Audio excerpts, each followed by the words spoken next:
On nous montre un événement qui est arrivé à des lycéens après que leur superviseur se soit absenté pendant un certain temps. Ils se sont retrouvés dans un endroit inconnu où les téléphones n'ont pas été pris, et devant eux se trouvait une fille ailée qui se dit déesse et leur dit qu'ils ont été appelés pour sauver la fantaisie. Elle dit aussi que tous les étudiants seront bientôt transférés au temple de la fantaisie où ils seront accueillis par le saint qui a reçu la prophétie et qui leur fournira toute l'aide nécessaire.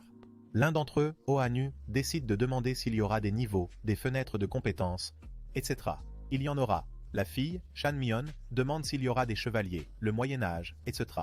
Ce sera le cas. Choi Kangmin se demande si l'un d'entre eux deviendra un vrai héros. Non, car tout le monde n'est pas doté du même pouvoir, et ce n'est qu'après avoir reçu la reconnaissance et la bénédiction des dieux, le devenir. Enfin, le président de la classe, Yubora, pose la question la plus importante. Quand rentreront-ils chez eux? La déesse n'a pas de réponse précise à cette question. Elle dit simplement que si les futurs héros vainquent le seigneur démon, alors les dieux qui seront les futurs héros reviendront, leur a donné des bénédictions qui exauceront leurs souhaits. Les questions n'ont pas cessé, mais plus elles étaient nombreuses, moins la jeune fille donnait de précision. Le moment arrive où le personnage principal lui-même lève la main, puis demande simplement à être renvoyé chez lui. Il n'est pas un combattant et il n'a rien à faire ici, ce à quoi la déesse pose la question du rapport. Le monde est au bord de l'effondrement. Alors pourquoi ferme-t-il les yeux sur le malheur et exprime-t-il le désir de continuer à vivre normalement? Kang Han-soo répond qu'il ne peut pas être un héros car il inquiète sa famille. La jeune fille l'étudie longuement avant d'annoncer que tous ceux qui veulent aussi rentrer chez eux doivent le lui dire tout de suite. Du coup, le lycéen reste seul devant le portail. Il se retrouve comme par terre, mais très loin de l'école, près de forêt. Et derrière, comme un salut, on entend le bruissement de quelqu'un. Kang se retourne et rencontre d'énormes loups-garous qui ont déjà réussi à se régaler de quelques elfes et qui le visent. Ce n'est pas elle. Tous les autres camarades de classe se retrouvent dans la Cité des Saints, le prologue. Ils sont accueillis par un saint, Alcestor, le maître de l'épée. Et bientôt apparaît une princesse qui tombe à cause de ses talons devant les lycéens. Athéna est une archimage avec la profession appropriée. Okon a immédiatement commencé à vérifier la fenêtre d'état avant qu'un grand nombre de messages de divers dieux ne commencent à s'afficher. Par exemple, un certain dieu évalue les héros en fonction de leur visage et autres. Vous pouvez obtenir ses faveurs, et ceux qui ne les obtiennent pas les obtiendront, mais on n'a pas besoin d'eux. C'est donc dans ce nouveau monde que l'aventure a commencé. Le personnage principal continue de fuir les monstres, tout en réussissant à cliquer sur la fenêtre d'état dans laquelle brille le héros maudit. Les langues des races hostiles seront automatiquement traduites, et l'expérience gagnée en chassant et en accomplissant des exploits sera réduite. Et même s'ils tentent de leur parler ensuite, ils ne sont manifestement pas d'humeur à maintenir le contact. Mais lorsque les loups-garous atteignent Han-soo, ils plissent les yeux avant d'entendre quelqu'un parler, qui ne comprend pas, puis une flèche s'enfonce dans sa jambe. Les elfes. Alors qu'une escarmouche a éclaté entre les deux races, il a un moyen de s'enfuir en rampant, quelque part au loin. Il tombe dans un arbre. Prier un dieu tel que la déesse qu'il a jeté dans un tas d'événements, Kang n'allait manifestement pas le faire. Apparemment, il devra mourir ici, et à ce moment-là, un garçon surgit de derrière un arbre, invisible à ses yeux. Un certain dieu l'épie. Le dieu l'espionne déjà ouvertement, et le garçon, sur le point de mourir, demande en larmes de le sauver. Des fenêtres avec des inscriptions continuent d'apparaître. Au début, il lui demande pourquoi il est seul, et n'ayant pas reçu de réponse précise, ils sont confus. Il n'y a pas d'autre dieu ici. Le mot étranger est prononcé, mais le garçon à la capuche ne comprend pas. Han-soo ment en disant qu'il est un loup solitaire courant dans une région montagneuse, et l'interlocuteur aime bien ce terme. Lui-même n'est pas le même, mais il ment pour l'aider, et ça marche vraiment. Un certain dieu l'aide, la flèche se fend, et son corps se sent beaucoup mieux. À côté de la bénédiction, un étranger F apparaît, dont les caractéristiques ultérieures, tous les statuts, sauf la mort, seront réinitialisés, et ainsi de suite. Il se passera quelque chose de terrible si le loup quitte le désert, mais comme il s'est amélioré, il peut à nouveau essayer d'échapper à ses agresseurs. Les loups finissent par lui lancer une pierre, à cause de laquelle Kang trébuche, mais il reste debout, et poursuit son chemin. Le prochain obstacle s'avère être une falaise, du haut de laquelle le héros mourra certainement, soit de ses ennemis, soit en sautant, et il se tourne alors vers les monstres et leur propose quelque chose de nouveau. Celui qui l'attrapera le premier se verra offrir les parties de son corps les plus délicieuses. Naturellement, tous les loups-garous se précipitent immédiatement sur lui, prêts à le déchiqueter, et à cause de cette pression, le type tombe en arrière, étreignant d'énormes corps avec ses mains et se retournant. La force de la collision avec le sol était si forte qu'une colonne de fumée et de poussière a volé partout, et bientôt, lorsque tout cela s'est dissipé, Kang respirait difficilement, allongé sur les cadavres des monstres. Un certain dieu admire ses capacités de survie, même si le gars lui-même dit qu'il n'y a rien de spécial là-dedans. Se lève avant d'entendre l'un des loups-garous qui marmonne encore de la viande, essayant de l'atteindre et de le poignarder avec une dague. Contre toute attente, sa fenêtre de statue s'ouvre même. Boucher de la lune bleue de niveau 3. C'est peut-être grâce à lui que le monstre est resté en vie après un tel hold-up. Apparemment, il y aura toujours des ennemis plus forts que les héros, comme dans les MMORPG typiques. Kang saisit la pierre dans sa main, avec l'intention de mettre fin à la vie d'un loup-garou. Pendant ce temps, dans le temple, le saint parle de la bénédiction du niveau. Si, dans ce dernier cas, il suffit d'accumuler de l'expérience en tuant des créatures avec des fenêtres de statue, est difficile d'obtenir le premier. Les lycéens ne l'écoutent presque pas, pensant qu'après avoir reçu un tel pouvoir, ils deviendront invincibles. Mais beaucoup se crispent lorsqu'une fille dit que les dieux les observent en permanence, même en rêve, même sous la douche, mais il n'y a rien de vulgaire là-dedans. Shan Ming voit les choses de manière plus positive et reçoit même une bénédiction, le charme de F. Mais une certaine déesse n'apprécie pas qu'elle commence à utiliser son charme à droite et à gauche, et la jeune fille reçoit donc F. Une malédiction, punition F. Le saint dit que dès qu'une personne reçoit une malédiction ou une bénédiction, celle-ci ne disparaîtra pas jusqu'à la mort elle-même. De plus son rang est élevé, plus l'effet est fort, et une fois qu'il l'aura augmenté, il ne pourra plus le diminuer. Pendant ce temps, le héros prend l'arme du loup-garou, constatant que le niveau n'a pas du tout augmenté, et que Dieu ne donne aucune précision. Il décide de passer à autre chose avant de croiser à nouveau la meute. C'est l'occasion, ou jamais. Le gars ne change pas beaucoup de tactique, il attache une liane à une pierre, la balançant dans les airs. Les loups-garous viennent de remarquer sa présence. Kang était sur le point de montrer au monstre ce qu'est la force centrifuge. En fait, s'il évite la mort, la bénédiction s'occupera de tout le reste. Il réussit à s'occuper de tous les loups, puis demande à l'un d'eux où se trouve le village et de quelle sorte ils sont. Le gnoll le montre du doigt et lui demande de l'épargner. Mais après tout, Kang a promis qu'il le blesserait moins et qu'il ne l'épargnerait pas, n'est-ce pas? Dans le temple, ils organisent un repos en disant que demain, les lycéens commenceront leurs études à part entière, et de l'escrime et de la magie. On demande immédiatement à Okan s'il est possible de ne pas étudier du tout, parce que, apparemment, il est trop sûr de lui, c'est pourquoi un dieu immature lui accorde de l'attention. Le lendemain matin, tout le monde était déjà en rang, attendant la princesse Athina. Au même moment, le gars reçoit la bénédiction spéciale, tu es le héros le plus spécial du monde entier, et vous seul pouvez ressentir cette bénédiction. Il n'a rien à faire ici. Le gars arrive sur la place de la ville du prologue. Il se rend immédiatement à la guilde des mercenaires, où il décide de s'inscrire immédiatement, comme c'est le cas dans de nombreux jeux de ce genre. Et c'est alors qu'une dame aux cheveux roux s'approche de lui, l'avertissant qu'il est très dangereux et qu'il doit rentrer chez lui. Okan pense que cette mercenaire est une sorte de princesse déguisée, c'est pourquoi il décide de l'attraper et de l'inviter dans son équipe. Le dieu principal immature est mort de rire. Entre-temps, Hansu a réussi à s'occuper d'une autre meute et à découvrir que le village se trouve à l'ouest. Son dieu dit qu'il ne se soucie absolument pas de ce qui se passe. Un autre gnoll apparaît soudain, que le type s'apprête à attaquer, mais les gens qui arrivent le font pour lui. Ils se heurtent et ne se comprennent pas du tout. C'est pourquoi Kang décide de se mettre immédiatement à genoux et de lever les mains au-dessus de sa tête. Ce n'est qu'un simple geste humain de reddition, mais ils se dirigent déjà quelque part ensemble. Hanzo a réussi à leur expliquer son nom par des gestes, mais il ne peut rien comprendre d'autre au discours de quelqu'un d'autre. Une telle barrière, pour être honnête, est très gênante, malgré le fait qu'il semble que les nouvelles connaissances soient amicales envers lui maintenant. Mais Dieu n'est pas du tout satisfait de cette situation, car l'homme ne se comporte pas comme un étranger. Il lui parle également comme s'ils étaient proches. Kang se contente de l'ignorer et de parler des siens. Il a également réussi à trouver le nom d'autres personnes. Le grand type avec la barbe s'appelle Gary, c'est probablement le chef de ce groupe. Plus, il porte une épée gigantesque dans le dos. Le jeune homme s'appelle Cole. Il rit assez souvent, et il est aussi bimanuel. Il possède 2 épées. C'est la fille qui possède 2 épées. Voulait lui tirer dessus avec une arbalète. Elle le distrait en pointant du doigt quelque part au loin lorsqu'ils sortent à l'air libre. La fumée. Si ce n'est pas celle d'un feu, c'est celle des maisons de quelqu'un.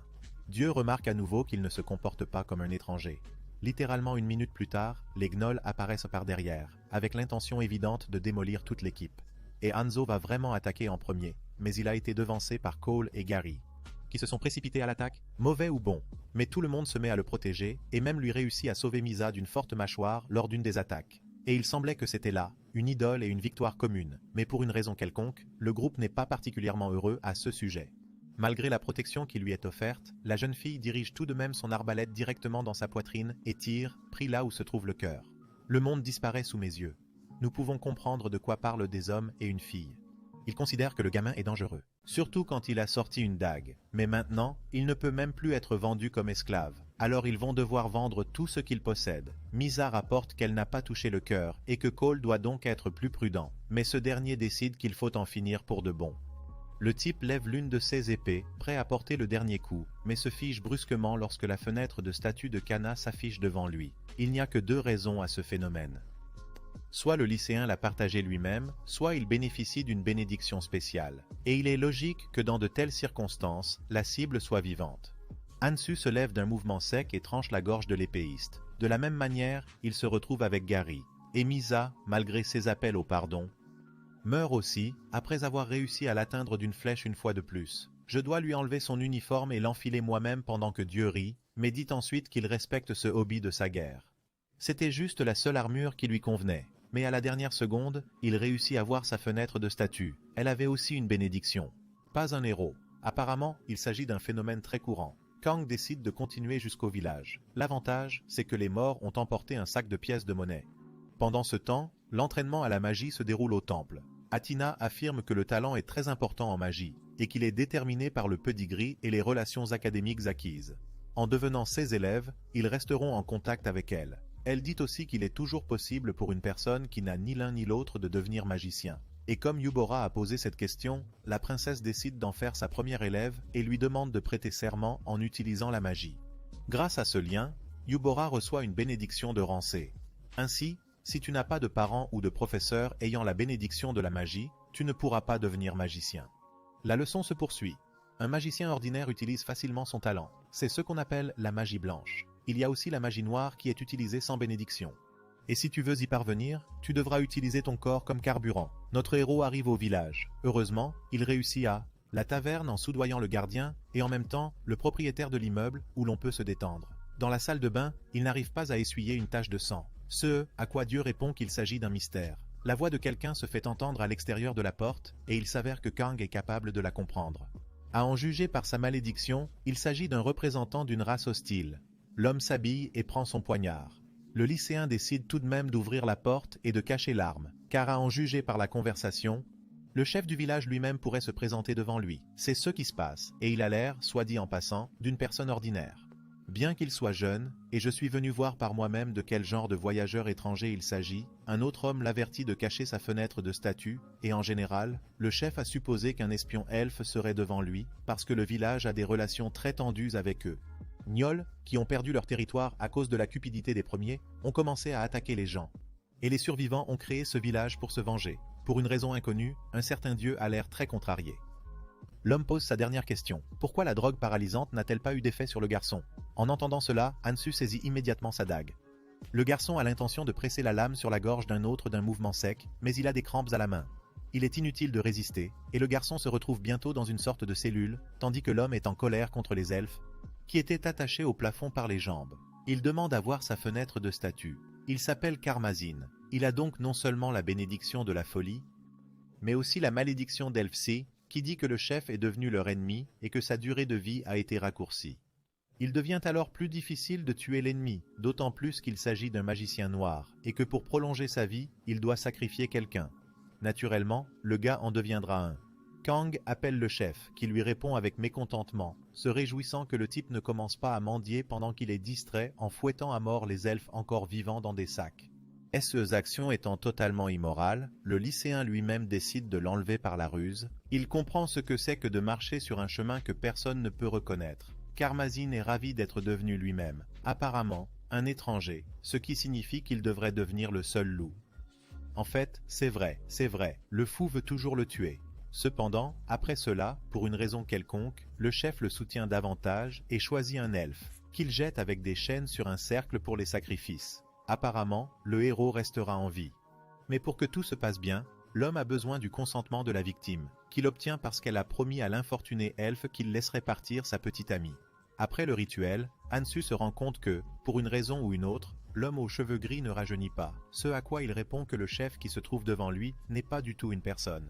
Il dit que lorsqu'il était de notre race, à cause de la malédiction, il est immédiatement devenu malade et vieux, et si alors un magicien errant qui a proposé une expérience n'aurait pas regardé dans le village, alors ne ferait pas de lui un gnoll, pas un loup-garou. Non, Karmazine ajuste le haut d'une hyène sur la poitrine. Il s'agit de se débarrasser de ceux qui ont une dent contre les créatures aux oreilles blondes, et il semble que ce soit de la condescendance, car l'homme lui-même pose sa paume sur l'épaule du gars et lui dit qu'aujourd'hui est le plus beau des jours. Il a enfin pu savoir qui il était. Il ajoute ensuite qu'il utilise la vie d'un lycéen comme il se doit. Apparemment, on ne peut pas fuir la mort, comme c'est triste. On nous montre la formation de la princesse Athina.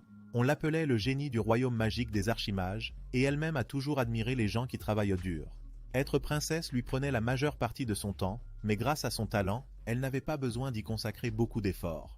Et bien que Bora ait entendu des explications sur les liens académiques et le pedigree, elle a toujours voulu apprendre toute la compétence par elle-même. C'est pourquoi la princesse l'a choisie comme première élève.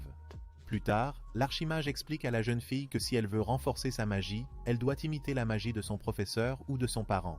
Grâce au mécénat, la famille royale hérite de certains des talents de ses ancêtres. C'est grâce à cela qu'elle peut utiliser des talents exceptionnels. La magie de la flamme est présente depuis de nombreuses générations, mais elle peut créer quelque chose à partir de glace avec sa propre magie. Ensuite, Shan Mieng soulève la question de savoir comment utiliser la magie pour ceux qui n'ont pas de bénédiction. Un véritable bourdonnement s'élève, au cours duquel la princesse demande qui sera son deuxième élève. Naturellement, tout le monde est partagé, ce qui fait qu'une classe plus ou moins amicale devient des ennemis qui vont se battre pour une place. Après cela, elle poursuit la leçon en disant que l'on peut acquérir sa propre magie à force d'entraînement et de pratique. Mais cela ne ressemble pas du tout à de la magie noire. Cette dernière nécessite des sacrifices à chaque utilisation. Il est impossible de la maîtriser soi-même. Déjà au village, le gars s'assoit dans le cercle d'appel avant que le chef ne lui demande son accord. Il faut faire vite, sinon la vie va vraiment s'arrêter ici. Il interroge Karmazine sur son dernier souhait, celui de voir Misa pour la dernière fois. Hanzo ment en disant qu'il est le petit ami d'une fille morte. Mais l'homme ne le croit pas vraiment, car il sait que son petit ami est froid. Heureusement, le lycéen réussit à s'en sortir en disant qu'il est elle et que si le directeur ne le croit toujours pas, il le tuera. Quel est le statut de cet homme? Qui est-il d'ailleurs? Kang sort sa dague, criant qu'il est l'apôtre d'un étranger, tandis qu'un certain dieu lui dit de ne pas se donner des airs, puis qu'il est lui-même embarrassé, et peut-être en tuant le chef du 13e niveau, il pourra enfin élever les siens. Mais il vaut mieux penser à s'échapper. Et au moment où Hansu se retourne, il entend les mots sur la vengeance. Si le corps humain de Karmazan est mort, la tête du gnoll l'est aussi. L'homme se précipite sur lui infligeant, semble-t-il, un coup fatal au niveau de la poitrine et du cœur. Mais sur le lycéen, tout dépasse, comme sur un chien. Et à la fin, Kang parvient à le tuer parce que la fille qu'il a attrapée a réussi à bloquer le chemin du chef avec ses entraves avant sa mort. Seul le gnoll s'excuse plaintivement auprès de sa fille de ne pas avoir pu se venger. Il libère tous les prisonniers, appelle même les gardes, et il semblait que tout était fini. Jusqu'à ce que, bientôt, les elfes ne soient toujours pas positifs à son égard. Les elfes n'étaient toujours pas positifs à son égard, et lui ont tiré dessus pendant qu'il s'enfuyait. De nouveaux mentors, des magiciens, commencèrent à apparaître. Ils s'entraînent à nouveau lorsque la princesse Athina parle de la façon de créer une boule de feu, et lorsqu'on lui demande à nouveau si des formules mathématiques sont nécessaires, elle refuse. Mais d'autres archimages qui se sont présentés ont réfuté sa réponse, disant qu'il est important de connaître toutes sortes de facteurs qui peuvent d'une manière ou d'une autre affecter l'issue des événements et la magie elle-même. Pendant ce temps, on nous montre un village où Espresso, la servante de la princesse elfe, est soignée. Elle et tous les autres ont également échappé à l'emprise de Karmazine après avoir été secourus. Son ami vient la voir et lui dit qu'ils ont perdu la trace du garçon. Il s'avère qu'ils l'ont attaqué à cause d'une dague portant un emblème royal, ce qui met la servante très en colère. Elle traite même tous les gens d'animaux ordinaires. C'est alors que l'aînée Celeblis, à peine vivante, entre dans la pièce où coule le sang royal. Mais grâce à la vie éternelle, elle est devenue la fille de l'ancien. Elle est restée le plus longtemps dans la cave. Au contraire, elle est même reconnaissante à la personne de les avoir sauvés. Ce que Hansu a utilisé est une rupture de contrat. S'il est résilié, tout le monde doit payer la même chose. Karmazine a sous-estimé l'espérance de vie du garçon et s'est auto-détruit. Et l'homme aux cheveux bleus va le retrouver. Il s'avère qu'un certain dieu espionnait tout cela, qui revient immédiatement vers son étranger en lui demandant s'il est encore en vie. Hansu est bien vivant, mais il est coincé dans le feuillage d'un arbre. On nous montre comment se déroulent les leçons d'escrime. Le maître les conduit à la salle de banquet, où il y a une grande table avec des boissons et des friandises. Il n'est pas très content que les gars considèrent cet art uniquement comme une sorte de combat ignorant. Alors il demande au capitaine des chevaliers d'organiser un combat entre lui et Alzus. Le premier parvient d'ailleurs à vaincre et à blesser le blond. Parce qu'il était distrait par les élèves qui murmuraient que ce n'était pas du tout de l'escrime. C'est pourquoi, après le traitement, le maître d'armes demande au capitaine d'attaquer de toutes ses forces. Pourrait. Leurs armes sont remplies de mana, et ils s'affrontent dans un duel, au cours duquel l'épée de l'homme se brise en deux. Puis Alsus se rassoit et demande à tout le monde de boire du thé, qui contient un médicament qui nous permettra d'obtenir une bénédiction plus rapidement et en toute sécurité. Au même moment, Kang est toujours assis dans l'arbre avant que les gnolls ne courent vers lui et lui demandent de descendre. Ironiquement, il est plus facile de leur faire confiance qu'aux humains ou aux elfes. Cependant, il les bat toujours, réalisant que la fenêtre d'état et remarque que son coefficient a augmenté. Dieu se moque de lui, mais lui dit que plus il y en a, mieux c'est. Finalement, l'un des gnolls lève les yeux et le type propose de négocier. Il est prêt à lui donner de la viande elfique si le loup répond à la question. Il est intéressé par l'art de l'épée gnoll que l'ancien a utilisé, mais il semble que le gnoll ne l'écoute pas vraiment. Il va donc probablement devoir explorer leur habitat.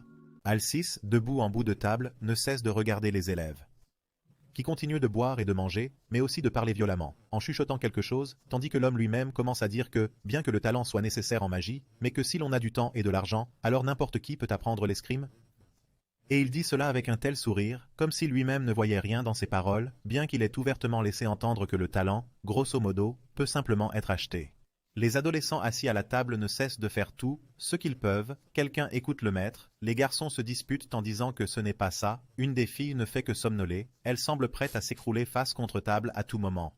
Le blond continue, disant qu'en plus, l'art du sabre vient d'eux, mais il est immédiatement interrompu par Choix, qui pose la tasse déjà vide sur la soucoupe avec un grand bruit, en criant pour qu'on lui serve un autre verre, alors que lui-même, grosso modo, n'a pas très bonne mine. La salive coule de sa bouche, et son visage est complètement bleu, comme si la peau à laquelle il tient la tasse était de la même couleur que la tasse qu'il est, et il dit cela avec un tel sourire, comme s'il ne voyait lui-même rien dans ses paroles. Allait se confondre avec ses cheveux. La blonde se contente de rire bruyamment, disant que pour aujourd'hui, les Iroquois-men peuvent arrêter de boire, car l'efficacité diminue si les étudiants boivent beaucoup.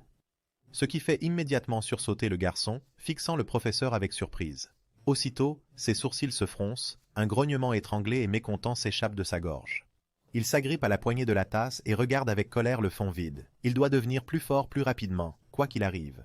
Bon sang, Choix est différent de ces salauds. Et brusquement, un majordome apparaît derrière sa chaise, à la voix duquel l'adolescent frémit et se retourne immédiatement, regardant avec tension l'homme qui ne fait que tenir la bouilloire et l'informe qu'il se sentira mieux dès qu'il daignera se nettoyer la bouche avec du thé au miel. Alcis lui-même se contente de regarder toute cette action avec un doux sourire avant de dire que la constance est très importante. Une tasse par jour, jusqu'à 2 si vous êtes gourmand. L'homme aux cheveux bleus, qui s'est éloigné de l'apparition inattendue d'un étranger, sourit nerveusement en prenant la tasse, qui est maintenant remplie d'une nouvelle portion de thé. 2 tasses par jour, il va essayer de le faire.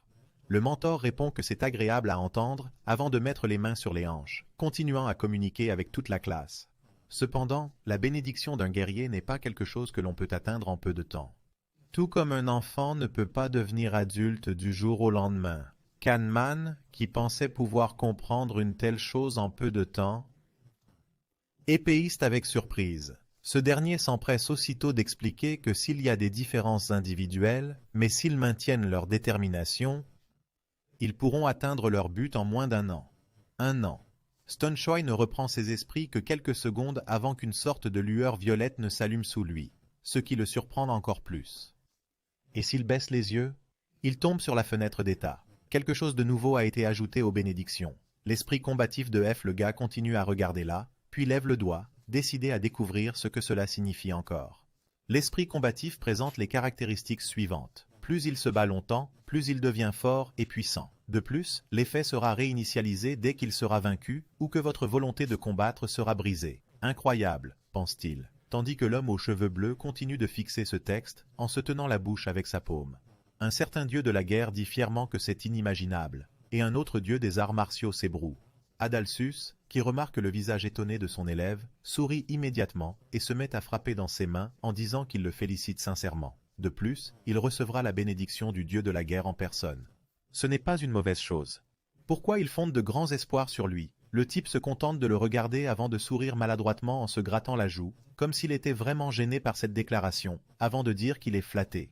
Si c'est le cas, l'homme pose ses paumes sur la table et, avec un grand sourire, dit qu'il va d'abord apprendre à toutes les personnes présentes comment masquer la fenêtre de son statut. Pendant ce temps, au matin, dans une forêt, l'un des gnolls avec yeux brutalisés et bouche ouverte hurle viande, avec force et crinière, s'élançant en avant de mordre dans le corps d'un petit sanglier, continuant toujours à hurler viande, tandis que cette action est observée par un Hansu complètement abasourdi, dont le visage, en général, n'exprimait aucune émotion autre qu'une légère surprise. Restant toujours silencieux, il réfléchit un peu. Cela fait quelques jours qu'il a commencé à suivre ce monstre particulier pour observer le pouvoir de la viande. Mâchant la chair de quelqu'un d'autre, le gnoll tourne la tête vers le gars, lui lance ses yeux rouges, le regarde un moment avant de s'arracher instantanément à son petit déjeuner, de commencer à grogner follement et de se précipiter immédiatement sur le personnage principal comme une bête sauvage, ne se souvenant de rien de ce dont ils ont parlé la dernière fois. Mais Kang ne semble pas surpris du tout, continuant à se tenir exclusivement en place, marmonnant seulement « Oh mon Dieu !» comme si ce n'était pas la première fois. En effet, ce salaud a essayé de le chasser dès qu'il en a eu l'occasion, bien que ce loup n'ait jamais été près de réussir. Le héros lance calmement sa jambe, et d'un coup de pied franc, dans la mâchoire de quelqu'un d'autre, repousse le malheureux monstre de quelques mètres, et ce dernier gémit comme un chien battu par une telle attaque. Le brun se contente de froncer les sourcils avant même de se taire, recommandant à l'adversaire de ne pas essayer de ramper. Ce gnoll, curieusement, est trop faible. Tombé au sol, le monstre ne fait que grogner de mécontentement, tandis que la fenêtre de statue de quelqu'un d'autre s'affiche devant lui. Le nom de ce nouveau camarade est un croc brisé par une flèche, et il est lui-même de niveau 6. C'est étrange, c'est pourquoi Hanzo croise les bras sur sa poitrine, regardant son adversaire, fronçant les sourcils en même temps, demandant si le loup est exactement du même niveau que son statut l'indique. Ayant entendu parler de lui, il reprend immédiatement conscience, tendant sa patte, sur laquelle s'exhibent de supposées mèches de cheveux clairs et bleus. Le gnoll sourit avec enthousiasme, l'encourageant à regarder ses preuves.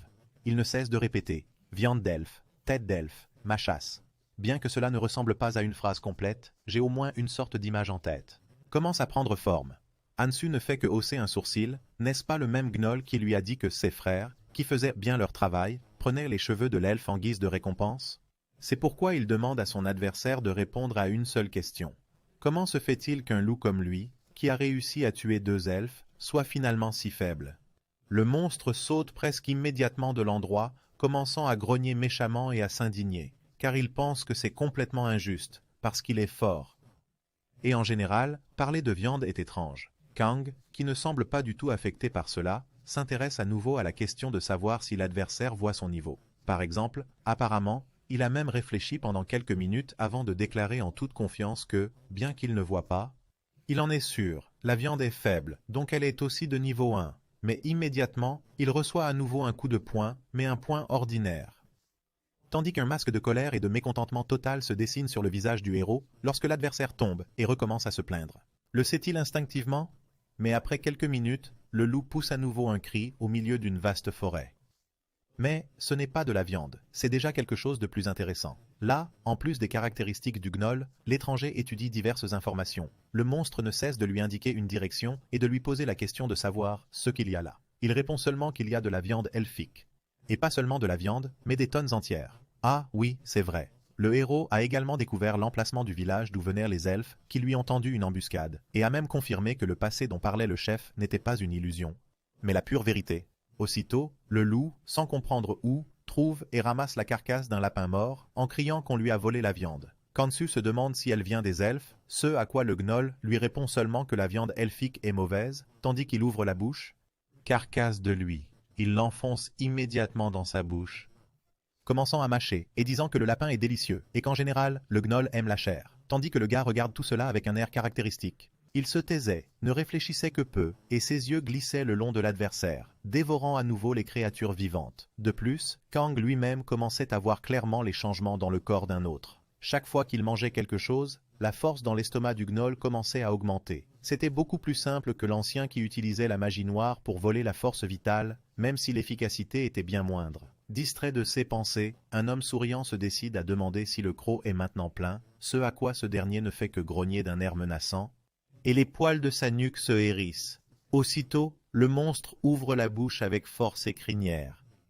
Elle lève les bras au ciel et commence littéralement à crier à tout le voisinage qu'elle n'est pas seulement pleine, mais se sent aussi bien que jamais auparavant. Et à la même seconde, le gnoll se plie en deux, s'agrippant à ses pattes, tandis que ses yeux s'illuminent d'un rouge encore plus féroce. La fourrure se redresse du tout au tout, s'étirant vers le haut, et de la salive jaillit déjà de sa bouche. Il a besoin de plus de viande, beaucoup plus, de la viande qui parle. La bouche s'ouvre à nouveau. montrant 2 rangées de crocs acérés qui brillent d'une abondante salive, avant que, comme s'il avait à nouveau perdu la mémoire des moments qui se sont passés récemment, il ne se tourne brusquement vers le type, prêt à attaquer à tout moment, en criant que c'est sa viande, alors que Kang lui-même, ayant depuis longtemps saisi ses notes et comportements similaires, devient instantanément un draineur de combat. Et au même moment, son poing se met à briller d'une sorte de lumière rouge vif, enveloppant complètement sa main et son poignet. Et les autres rayons égaux se tendent vers lui, comme s'ils venaient des airs, Khonshu lui-même se met à courir vers son adversaire, le remerciant d'un sourire. Finalement, c'est avec son aide qu'il a réussi à comprendre pourquoi on l'appelait indubitablement le pouvoir de la viande. Le type s'élance instantanément vers l'avant, avant de balayer à un moment le monstre en agitant ses poings en forme de X, le coupant littéralement en deux avec un cri sauvage, avant de s'arrêter à distance. La partie avant du corps du gnoll tombe au sol comme un sac de pommes de terre, et la partie arrière parvient même à se tenir instinctivement sur ses pieds pendant un moment, comme si elle était prête à bondir aussi loin que possible. Le monstre, sur ses dernières jambes, ne fait que tourner la tête vers lui, regardant attentivement l'adversaire qu'il a vaincu, avant de commencer à gémir en disant que cette viande est forte, mais comment a-t-elle pu fonctionner ? Le monstre, à bout de force, ne fait que tourner la tête vers lui, regardant attentivement l'adversaire qu'il a vaincu, avant de se mettre à gémir, disant que cette viande est forte, mais comment a-t-elle pu fonctionner ? Le héros ne fait que tourner la tête vers lui, clignant des yeux et souriant sans malice, serrant à nouveau les poings, même s'ils n'ont été ensemble que peu de temps, mais cela a été très utile, et tout cela grâce à lui seul, Fang, brisé par une flèche. Bientôt, lorsque le type apparaît devant lui de toute sa hauteur, regardant à nouveau vers le bas, le monstre lui tend une patte griffue, demandant si la viande parlante est aussi un gnoll.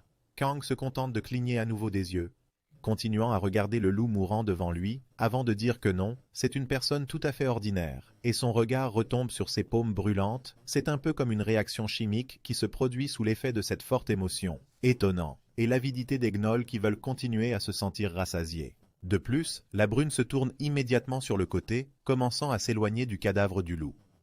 Pendant ce temps, un certain dieu, qui l'évite à proximité, est très perplexe face au changement de l'étranger, et dit alors que c'est le pouvoir de la viande, alors que Hansu lui-même rapporte qu'il ne pense pas que quelqu'un sera capable de l'utiliser, et s'il n'avait pas la bénédiction d'un étranger, ne serait-il pas mort au moment où il a utilisé le pouvoir de l'énergie vitale épuisée, bien qu'il semble que les gnolls le remplissent toujours avec de la viande? La bénédiction de ce dieu, avant qu'il ne soit à bout de force, est réinitialisée avec l'aide de cette même bénédiction, et ce, à chaque fois que le héros est épuisé. C'est ainsi que se produit le cycle éternel. Le gars rigole, se tient la bouche avec la main et demande si ça pourrait être encore plus cool, ce à quoi un certain dieu le réprimande en disant qu'il se comporte de manière très enfantine, qui fait que Kang se racle immédiatement la gorge. Pendant ce temps, dans le ciel nocturne, au milieu d'une forêt déserte, pas moins de 3 luminaires s'allument. Aussitôt, il se met à courir tête baissée, comme s'il se souvenait de quelque chose et désirait quelque chose. Tandis qu'un dieu confus le suit, ne comprenant pas ce qui se passe, et comme par malheur, des gnolls apparaissent sur le chemin, reniflant lorsqu'ils entendent l'odeur de la viande, et ils commencent à tourner la tête dans tous les sens, ne comprenant pas où ils se trouvent. Dans la même seconde, ils reçoivent tous les deux un bon coup à la mâchoire, ce qui fit immédiatement hurler les monstres, qui n'eurent pas le temps de réagir correctement, tandis que Hansu continuait à leur crier de s'écarter de son chemin, et même lorsque les énormes corps tombèrent au sol, morts ou inconscients, il a continué à courir en avant sans s'arrêter une seconde. Un certain dieu est très surpris, ne s'attendant manifestement pas à ce que celui qu'il voulait bénir se précipite pour courir quelque part dans une direction inconnue. Le type reste silencieux, augmentant sa vitesse et pensant que malgré le fait que Kang soit devenu plus fort, il n'est pas content du tout. Au départ, il devait utiliser son smartphone sous une couverture, et pourtant, voilà que le héros se retrouve avec cette terrible dague, errant dans une forêt remplie de monstres cannibales. Au bout d'une seconde, la brune s'arrête, et lorsqu'il comprend le regard, un certain dieu lui indique immédiatement la gauche, ce dont il le remercie. Au loin, on aperçoit immédiatement une sorte d'immense clôture constituée de rondins, à travers laquelle brille quelque chose de lumineux, comme un feu de joie. Un sourire se dessine sur le visage de l'homme arrêté, à nouveau doté d'une force et d'une crinière, avant que sa main ne s'empare de la dague, en le tirant du drap. Bon, et maintenant, doit-il aller punir ces fantastiques barbares avec le pouvoir de la fantaisie? Les gardes qui se promènent ensemble discutent de quelque chose, qui, pour le héros lui-même, ressemble à un simple ensemble de sons, derrière lesquels il n'y a pas un gramme de sens, et il semble qu'ils se dirigent complètement dans l'autre sens. Pendant ce temps, le jeune homme surveille leurs mouvements depuis les buissons. Kang comptait se faufiler sans se faire remarquer, mais il y a plus de gardes qu'il ne l'avait prévu dès le départ. Même s'il semble n'y en avoir que 2, ce n'est qu'une petite partie. Dans une légère tension, il détourne le regard en pinçant les lèvres. Une bonne chose, il a réussi à mémoriser le plan du village à l'avance. Immédiatement, son regard tombe sur un certain dieu qui se tient à proximité et appelle son pupille à partir maintenant. Qu'est-ce que c'est que ça? Si soudainement, le gars ne bronche même pas, continuant à surveiller les gardes, tandis que Dieu continue d'insister sur le fait qu'il est temps de partir, commençant déjà ouvertement à donner un coup de pied dans l'épaule de son subordonné, le poussant plus rapidement sur le côté. Pourquoi essaie-t-il de se rendre utile? Han-Su ne comprend vraiment pas ce qu'il a en tête, mais son propre instinct lui dit la même chose. C'est pourquoi l'homme aux cheveux noirs saute rapidement de sa cachette et commence immédiatement à se diriger vers la clôture, devant laquelle un petit détachement muni d'une torche vient de passer. S'arrêtant près des troncs, il lève la tête, tire la langue et serre plus fort sa dague dans sa paume. En sera-t-il capable? C'est l'occasion ou jamais. S'asseyant, après un moment, il plonge furieusement la dague presque entièrement dans l'arbre avec un bruit sourd. La seconde d'après, il est déjà en l'air, sautant, s'appuyant sur une arme tranchante, et de sauter complètement par-dessus la clôture, sans oublier de ramasser la dague pendant que sa cape volette. Le vent. Littéralement une seconde plus tard, il atterrit de l'autre côté, posant ses pieds sur le sol, avant de se redresser et d'inspecter son environnement. Une sorte de fort entièrement constitué de bois, même possède une variété de passages et de ponts qui relient une partie de la tour à une autre. Il semble qu'il soit vraiment chanceux, car le reste des gardes n'est tout simplement pas observé dans les environs. Un certain dieu apparaît immédiatement à côté de lui, souriant avec satisfaction et lui disant avec ferveur d'être reconnaissant pour son aide, ce à quoi Kang lui-même ne fait que sourire, et dit à contre-cœur qu'il sera toujours éternellement reconnaissant, bien qu'il n'ait pas du tout l'air sincère en cela. Au bout d'une seconde, son regard se porte à nouveau vers l'avant et il continue de sourire, comme s'il ne s'était pas rendu personnellement dans une base complètement étrangère, où il risquait non seulement d'être tué, mais aussi d'être paralysé d'une manière ou d'une autre. Bientôt, un homme casqué surgit d'une porte, frottant ses paumes sur un chiffon blanc, tout en fredonnant quelque chose pour lui-même et en ne remarquant pas du tout ce qui se passe autour de lui. Mais au même moment, le garde tremble lorsqu'un homme s'approche de lui par derrière et, propre main sur ses épaules, tandis que le blond parle avec excitation de quelque chose, manifestement incapable de regarder qui se trouve derrière lui. Et puis, littéralement une minute plus tard, l'homme commence non plus à bavarder, mais à hurler lorsque le type, aux yeux écarlates, plonge avec précision un poignard dans le cou de quelqu'un d'autre, perçant l'artère carotide, ce qui fait instantanément couler le sang dans différentes directions, comme une fontaine. Le blond se met immédiatement à tousser frénétiquement, à essayer d'attraper l'arme dont la lame s'enfonce de plus en plus dans la peau, il hurle même à nouveau à propos de quelque chose. Mais il tombe ensuite en avant sur le sol, en sang. Han-Su, dont la dague brille au clair de lune, dit que tout cela est amer, car il ne sent pas la différence entre tuer un humain et un gnoll, comme si ce genre de choses était déjà devenu banal. Il saisit l'homme par les jambes et le traîne quelque part sur le côté. Ceux gens ont peut-être des proches qui pleurent leur mort, mais lui a aussi une famille, même si c'est une excuse pour un garde-mort dont le visage n'exprime rien d'autre que la dernière terreur de la mort. Mais Kang Qiu, il a failli mourir sans la revoir à cause de ces types. Il a failli mourir sans la revoir à cause de ces types. Le gars ne laissera plus personne se mettre en travers de son chemin, même si cela signifie qu'il devra traiter avec tout le monde de cette façon. Un certain dieu regarde son subordonné d'un air de défi, étant au sommet, tandis que la brune est encore en train de s'occuper d'un nouveau cadavre. Dans le ciel noir, 3 luminaires continuent de briller, qui se sont déjà élevés bien plus haut. Et sur la montagne de cadavres, l'un d'entre eux est à nouveau allongé, tandis que le type expire tranquillement et fatigué. Mais d'une certaine manière, tout est trop calme. Si tant de gens sont morts, personne n'aurait dû s'en apercevoir, c'est du moins ce qu'il lui semble, alors qu'il se trouve devant toute cette montagne de gardes malheureux. Et un dieu à peine discernable observe tout à côté de lui. La pénétration ici était fascinante, mais le héros n'a vu que des mercenaires. Comment va-t-il faire pour trouver les elfes? Un certain dieu le regarde maintenant de haut, mais le gars lui-même ne semble pas y prêter attention du tout, continuant à développer ses pensées. Les elfes et les humains ont tous deux besoin d'une salle de bain. Alors, où peuvent bien se trouver ces êtres aux grandes oreilles? Mais immédiatement, la créature se moque de la lenteur de la prise de conscience de l'étranger, tandis que celui-ci répond avec mécontentement à cette notification, en disant qu'il ne devrait pas être méchant. Et seulement une seconde plus tard, la voix indistincte de quelqu'un sort de nulle part, ce qui ne veut toujours rien dire pour le héros, mais il frémit, y répondant instantanément. C'était une fille qui marchait avec une lanterne. Il semble qu'elle discutait de quelque chose avec l'homme qui marchait à côté d'elle. Et puis, il s'avère qu'ils ne sont pas seuls du tout, et qu'elle ne communique peut-être même pas avec son interlocuteur, puisqu'il s'agit de personnes, ou même des elfes, marchent à côté d'eux, avec des sacs sur la tête, comme s'il s'agissait de prisonniers ou d'esclaves. Han-Su, qui observe avec intérêt toute cette action depuis le coin de la rue, remarque que la tournure des événements est très intéressante. Pendant ce temps, une fille dort sur le lit, qui n'est pas vraiment recouvert d'une sorte de couverture moisie et très légère, qui ressemble davantage à une serviette ou à un chiffon. Elle commence immédiatement à se réveiller un peu, marmonnant doucement et somnolent, ouvrant un œil lorsque la paume de quelqu'un d'autre se tend doucement. La jeune fille ouvre les yeux, surprise, avant d'essayer de crier. La jeune fille ouvre les yeux de surprise, avant d'essayer de crier. Mais tout cela ne se transforme qu'en un meuglement inarticulé, bien qu'à la fin elle réussisse à mordre son ravisseur. Et dès qu'elle tourne la tête, elle n'aperçoit que la silhouette d'un homme qui lui ordonne de se taire et lui tire quelque chose sur la tête pendant qu'elle continue à marmonner quelque chose, en essayant de s'échapper. Et puis, comme on le découvrira plus tard, le ravisseur n'est pas du tout seul. Le second s'intéresse à l'apparition soudaine d'une nouvelle égratignure sur le bras de son partenaire. Ce à quoi il répond que c'est à cause d'une fille qui l'a mordu alors qu'il la bâillonnait. Le questionneur crie, conseillant d'être prudent, tandis que la dame silencieuse avec un sac sur la tête se contente d'écouter leur conversation, n'osant pas l'interrompre ou essayer de s'échapper à nouveau d'une manière ou d'une autre. Les hommes la prennent en charge et, au bout d'un moment, la dirigent vers la porte en lui disant qu'il est temps de partir, alors qu'eux-mêmes sont prêts à tout moment et utilisent les armes qu'ils ont en main.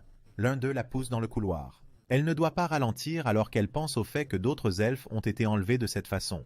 D'une certaine manière, c'est trop grossier, et on ne sait pas trop à quoi tout cela sert. En marchant, elle commence à descendre les escaliers, déplaçant maladroitement ses pieds sur les marches, tandis que l'écho de ses propres pas résonne dans toute la pièce. Est-ce vraiment la cave du chef? Mais toutes ces pensées sont interrompues par une voix qui raconte que Karmazine croyait qu'ils étaient ignorants, mais que les gens eux-mêmes fermèrent les yeux parce qu'ils voulaient protéger leur nouveau mode de vie. L'elfe frissonne, tâtonne dans les mains de quelqu'un d'autre, qui retiennent les siennes. Cette voix, cette guérisseuse, continue de dire que c'est leur châtiment. Tandis que presque tous les elfes s'entassent en contrebas, sur la tête desquels on a posé les mêmes sacs, donnant soit l'anonymat à eux-mêmes, soit à leurs ravisseurs, elle continue de parler. Après avoir rassemblé les malheureux en un énorme tas, alors que ses propres camarades sont debout à côté d'elle, pour avoir laissé leur meilleur ami se battre seul, l'un des gars s'écrie immédiatement, en serrant sa paume en un poing, disant qu'il « Je l'ai entendu dans la salle à manger. Ceux elfes sont contre les humains, et s'ils les laissent vivre, ils prendront à nouveau des maisons et des familles. » L'homme le plus âgé, qui porte une armure, dit au guérisseur qu'il a dit aux autres de rester à l'intérieur, car il se passe quelque chose dans le village. Même les mercenaires ne devraient pas sortir maintenant. Elle reste silencieuse un moment, comme si elle réfléchissait à la réponse avant de fermer les yeux, puis leur conseille de commencer dès que possible. Les ravisseurs qui accompagnaient auparavant l'elfe saisissent immédiatement leurs armes. Au nom de Karmazine, l'un d'eux parle pour son camarade tombé au combat. Et à la même seconde, le bout tranchant de l'épée transperce la poitrine d'une elfe dans un sac, la transperçant presque de part en part, ce qui fait qu'elle n'a pas le temps de s'orienter correctement, et même de crier, avant de se plier instantanément en deux et de tomber raide mort. Il s'est avéré par la suite que l'arme n'avait pas été utilisée par l'un des deux hommes, mais par le même homme chauve en uniforme, qui retire sans tarder son épée du corps d'un autre, couvert de sang au même titre que la lame elle-même. Les larmes aux yeux, elle dit, une expression d'horreur figée sur son visage. La jeune fille n'a pas le temps de dire quoi que ce soit, car la mort survient instantanément. Au revoir Espresso, coup après coup. La chute des corps l'un après l'autre, le tintement des chaînes de fer qui n'augure rien de bon. Une fois que tout le monde a été tué de différentes manières, et par différentes personnes, un des gars signale qu'il n'y a qu'une seule luzerne. Et leurs visages, en fait, ne sont guère aimables, mais reflètent une grimace de dégoût total pour les cadavres gisants, comme s'ils n'étaient même pas dignes de jouir d'une existence ordinaire. Et le seul d'entre eux s'avère être Céléblis, qui est attachée à une chaise. Que faire d'elle? Mais l'elfe commence à parler elle-même, alors que personne ne lui a donné la parole. Leur but n'est-il pas de la tuer comme les autres? Et elle pose la question si sérieusement, comme si c'était si simple et logique pour elle, comme si elle mettait ensemble deux pièces d'un puzzle. L'un des hommes commence à dire qu'il l'a surprise en train d'essayer de quitter le village. Le second l'interrompt immédiatement, l'informant que cette personne est assez haut placée dans la hiérarchie et qu'ils ne savent pas comment les elfes vont lui rendre la monnaie de sa pièce. La femme aux cheveux bleus se contente de baisser la tête, déplaçant piteusement ses sourcils vers l'arête de son nez. Elle dit immédiatement qu'elle comprend ce que ressentent tous les gens ici, mais le meurtre de leur sauveur. Dans la tête de la jeune fille, le visage de Hansu surgit instantanément, lui qui l'a personnellement arraché aux mains infernales du chef, qui a torturé l'elfe selon ses seuls caprices. Le visage de l'aînée elle-même change instantanément, devenant plus colérique et irrité. Il n'est plus question de compréhension ou de pitié. Assassiner pour protéger ses secrets l'exaspère. C'est la même chose que de brûler et de corroder sa propre chair. Mais l'un des ravisseurs lui propose immédiatement un petit marché sous tension. Si elle garde le secret, alors ils la laisseront partir. Mais Céléblis n'est pas de cet avis et commence immédiatement à le crier. Croit-il vraiment que l'accord basé sur des menaces sera respecté? Finalement, ce n'est pas raisonnable. Et au même moment, leur petite engueulade est interrompue par la guérisseuse. Elle joint ses paumes, demandant à l'elfe pourquoi elle va si loin. Finalement, même si elle mentait, elle pourrait s'échapper. Mais elle se contente de sourire, qu'il profite de l'occasion pour le découvrir. Les elfes ne mentent pas pour sauver leur vie. Oui, et elle le dit avec un tel visage, comme si elle croyait vraiment pouvoir convaincre ses ravisseurs d'une manière ou d'une autre. L'homme en armure pointe immédiatement la lame de son épée ensanglantée vers elle. Alors ils ne le font pas, ils le feront le moins douloureusement possible. C'est le verdict du bourreau, c'est ça? Il brandit son épée, regardant avec une certaine cruauté la malheureuse elfe, qui ne bronche même pas et ne cherche pas à se détourner. Elle regarde simplement son propre assassin. Mais aussitôt, quelque chose cogne, et la seconde d'après, on entend déjà les cris de quelqu'un d'autre, ce qui ne présage rien de bon. Celéblie elle-même était assise, les yeux fermés, acceptant pleinement son destin inévitable, avant que du sang n'éclabousse son visage pâle, la ramenant instantanément à la raison et la forçant à ouvrir les yeux. Qu'est-ce qui se passe? Pourquoi est-ce arrivé? Elle lève immédiatement la tête, regardant le crâne chauve s'envoler quelque part sur le côté, tachant tout sur son passage avec son sang. Ce n'est pas seulement terrifiant, c'est aussi très douloureux. Effrayant. Tout le sérieux pompeux tombe du visage de la femme aux cheveux bleus lorsqu'elle dirige son regard vers l'avant. Ses yeux sont maintenant écarquillés d'horreur, et une seule question s'échappe de sa gorge. Comment, devant elle, une dague ensanglantée à la main, se tient le sauveur même, pour qui un tel meurtre de nombreuses personnes n'était pas du tout difficile. Le type la regarde avec ses yeux rouges, qui n'ont pas l'air particulièrement impressionnés, tandis qu'on lui pose à nouveau une question dont il ne peut pas comprendre le sens à cause de la malédiction. La fille regarde toujours son sauveur avec stupeur, comme si elle avait vu un fantôme et non une personne ordinaire. Et comment ne pas avoir peur de quelqu'un qui est si serein et en a simplement tué d'autres? Elle s'enquiert tranquillement de quelque chose, ne comprenant toujours pas comment elle doit réagir à cela, mais naturellement. Tout. Ce qui sort d'elle n'est qu'un ensemble incompréhensible de sons et de symboles qui se fondent en une question. Kang la regarde avec la même surprise, comme s'il ne s'attendait pas lui-même à voir une connaissance, mais après cela, il dit lui-même qu'il semble s'être retrouvé. En continuant à maintenir dangereusement là, de sa dague, toujours en bandoulière. De toute façon, il faut qu'il commence. Aussitôt, dès qu'il se retourne, deux types kidnappeurs se mettent à crier à propos de quelque chose. Préparent leurs armes? Mais leurs paroles n'ont aucun sens. Après tout, comment peut-il comprendre quoi que ce soit de la part de ceux qui ne sont pas des ennemis au départ?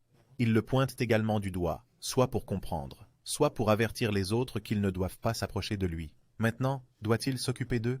Au même moment, le héros se précipite dans leur direction, tuant le premier en un instant sous de grands cris dans une langue inconnue. Il n'eut même pas le temps de réagir à une telle vitesse. Mais il avait l'intention de tuer tout le monde, qu'il s'agisse d'elfes ou de villageois. Bientôt, le deuxième kidnappeur tombe mort, du sang coule de sa bouche, et la fille aux cheveux verts s'assoit immédiatement à genoux. Se met à marmonner de façon incohérente, regardant avec un désespoir total le cadavre qui s'étale devant elle. Il semble qu'il s'agissait d'une personne très chère pour elle. Les yeux de la dame se lèvent instantanément vers le tueur, se remplissant de larmes amères. Et son corps tremble de manière incontrôlée tandis que ses mains se tendent vers son propre visage. Elle parle à nouveau de quelque chose, mais la première partie de la phrase reste un mystère, tandis que la seconde peut être distinguée.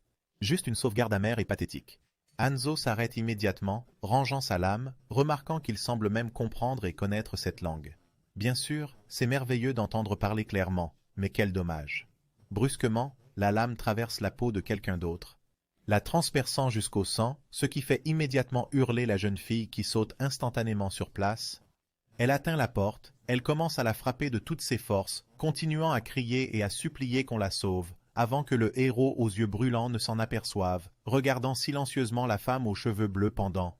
Une dague volante lui transperce la tête, lui faisant pousser son dernier cri d'agonie, avec une respiration sifflante à la fin. Une seconde plus tard, le corps commence à tomber, reposant contre la porte en bois.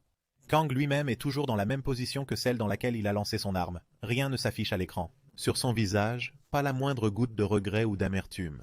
Debout à côté d'un autre cadavre, il se dit que cela a été beaucoup plus facile que prévu.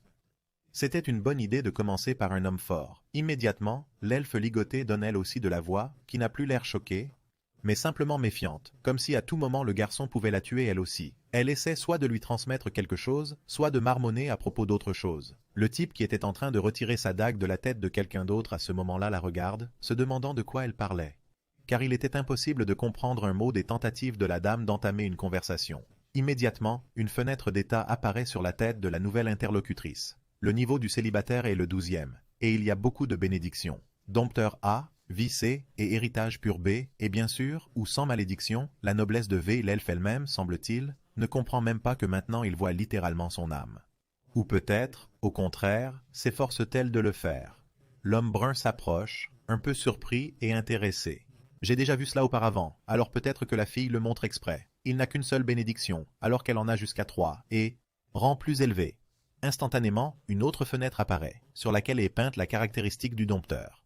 Les capacités des animaux que vous avez apprivoisés sont légèrement améliorées, et la probabilité d'apprivoiser des individus prudents augmente considérablement. Cette bénédiction est-elle nécessaire au dressage? Mais elle ne sert à rien sans les animaux eux-mêmes.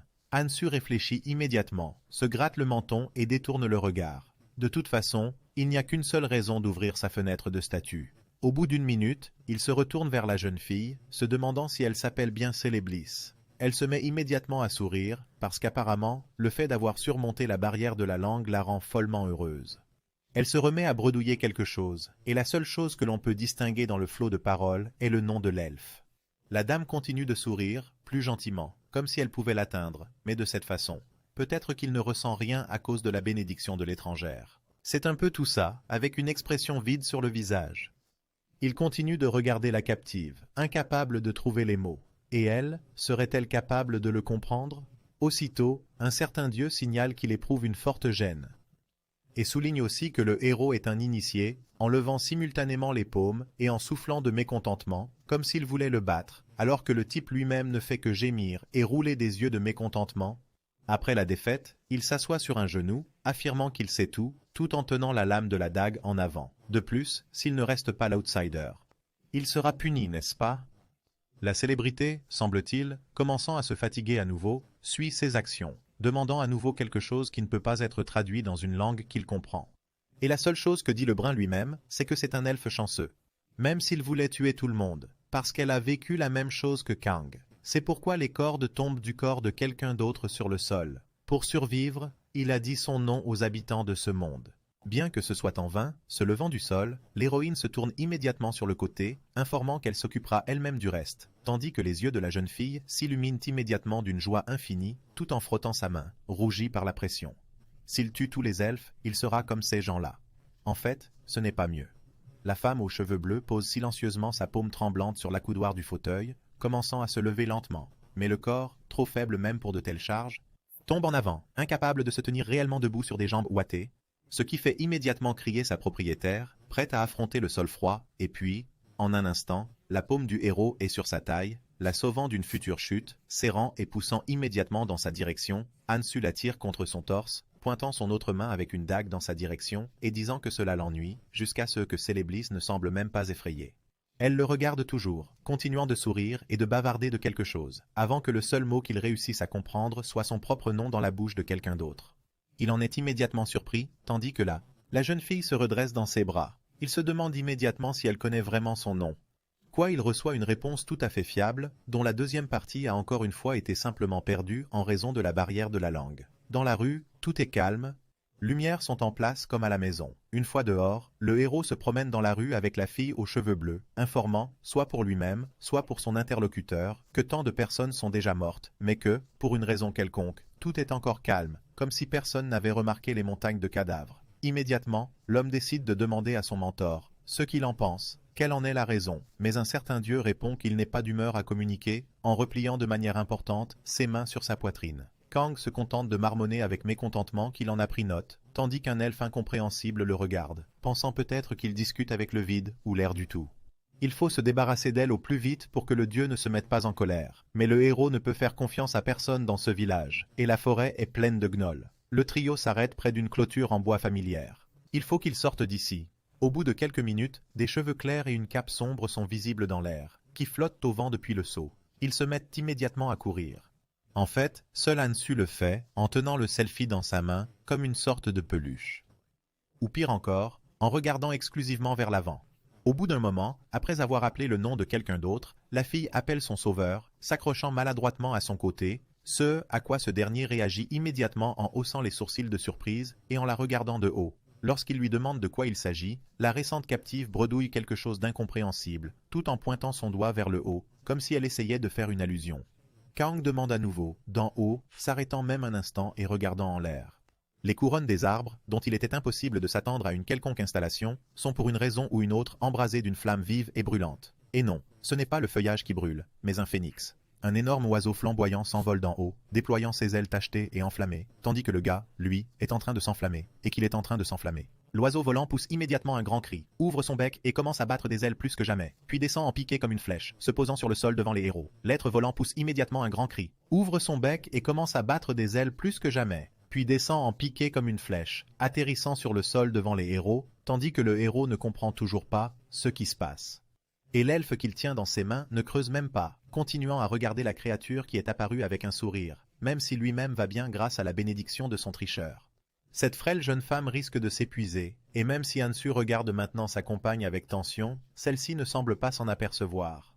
Sifflant quelque chose sous son nez, elle joint gentiment ses paumes, mais littéralement une seconde plus tard, elle l'attrape par le tissu de ses vêtements, le tirant vers elle et commençant à lui dire quelque chose, et encore une fois, la jeune fille n'a pas l'air effrayée du tout. Au contraire, elle sourit encore. Voulait-elle vraiment qu'il la laisse partir? Sa réponse, bien qu'incompréhensible, est assez brève, et ses actions montrent qu'il a raison dans ses suppositions. Alléblie sur ses pieds, la brune change immédiatement de visage, se mettant à sourire, puis demande si l'elfe veut qu'il la quitte et s'enfuit, puisqu'elle se considère sans doute comme un fardeau tout court. Mais le bleu ne répond pas, s'avançant vers l'oiseau, dont la taille est également frappante. Il semble seulement que même l'emplumé n'était pas agressif, au contraire. Le phénix se penche légèrement en avant, les ailes battantes. L'aîné commence immédiatement à lui parler de quelque chose. Les détails de la conversation sont bien sûr incompréhensibles pour le héros lui-même, mais il semble qu'ils aient été compris par le nouvel allié possible sous la forme d'un animal, grâce à la bénédiction du dompteur. Sont-ils devenus des partenaires? Le type réfléchit, continuant à regarder cette image alors qu'elle brillait d'une flamme vive. L'elfe appelle à nouveau son nom, se tournant vers lui avec un sourire éclatant, ce qui fait que l'ami à plume tourne également son attention vers la brune. Le jeune homme se met à forer avec un regard indescriptible. Lorsqu'il se contente de grogner, la fille se tourne complètement vers lui et lui parle à nouveau de quelque chose, tout en continuant à sourire. La seule chose qu'il comprend de cette tentative de dialogue est son nom, qui n'était même pas clair quant à ce qu'il insérait. Lui a-t-elle dit au revoir, ou peut-être même l'a-t-elle remercié? Au même moment, elle serre les mains en poing et se rapproche instantanément de lui, jusqu'à ce que ses cheveux brillent presque à la lumière de la flamme. La dame se met à parler beaucoup lorsqu'elle s'approche de lui, et de tout ce vocabulaire, il ne ressort que son propre nom. Kang ne sait que ce qu'elle dit, mais le dernier mot de sa phrase l'interrompt. Le contact des lèvres de quelqu'un d'autre, un vrai baiser qui a lieu au milieu de la forêt et dans la flamme brillante du phénix. Hansu n'a même pas le temps de vraiment s'opposer, semble-t-il, étant encore plus choqué qu'après un énorme oiseau volant.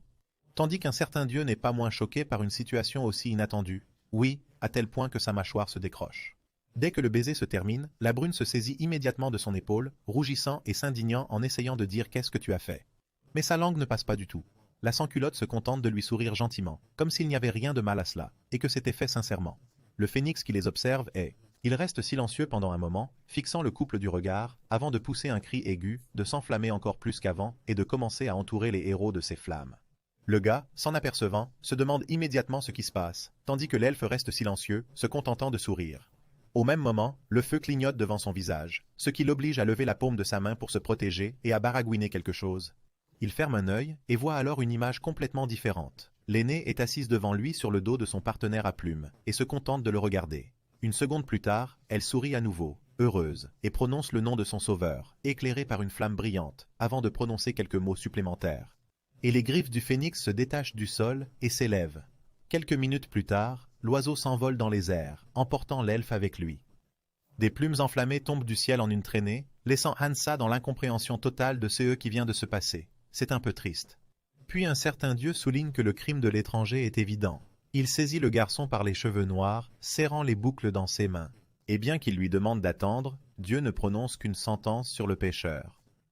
Il lui tire les cheveux, s'asseyant sur ses épaules et soufflant de mécontentement, essayant par tous les moyens possibles de l'atteindre, tandis que son subordonné ne fait que hurler, criant qu'il est en fait contrarié à cause d'elle, ce qui n'est pas moins, pressant avec embarras son poing sur ses lèvres. Le héros dit que c'est sa première fois, et lui-même ne peut pas croire qu'elle ait répondu à sa générosité par du harcèlement sexuel.